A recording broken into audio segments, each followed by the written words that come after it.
భార్య: ఏమండీ, car తాళాలివ్వండి, kiddy పార్టీకి వెళ్ళాలి. భర్త: పక్కనే కదా, కారెందుకు?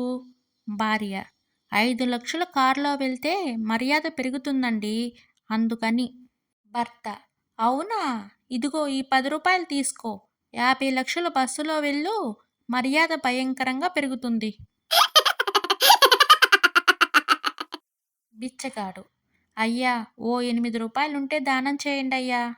ముత్యం: టీ 4 రూపాయలు కదా. బిచ్చగాడు: నాకు నా గర్ల్ ఫ్రెండ్‌కయ్యా. ముత్యం: బిచ్చగాడికి గర్ల్ ఫ్రెండా? బిచ్చగాడు: లేదయ్యా, గర్ల్ ఫ్రెండ్ వచ్చాకే భిక్షగాడినయ్యా. టీచర్: ఏకలవ్యునికి మీకు తేడా ఏంటి?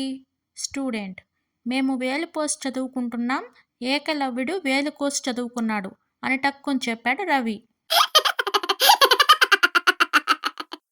తల్లి: పరీక్షకు వెళ్తూ దేవుడికి మొక్కావా? రాము: మొక్కానమ్మా. తల్లి: ఏమని మొక్కావు?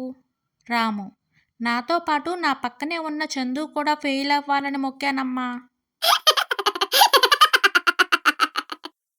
టీచర్: సుమా, నీకు ఎన్నిసార్లు చెప్పాలి, హోంవర్క్ చేయని వారిని ఇంటికి పంపించేస్తానని?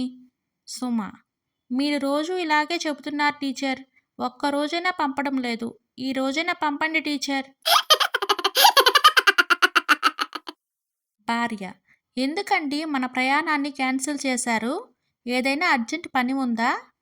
భర్త: రాశి ఫలాలు ఇప్పుడే చూశానే, ఆఖరి నిమిషంలో ప్రయాణం ఆగిపోతుందని ఉంది, అందుకే క్యాన్సిల్ చేశాను.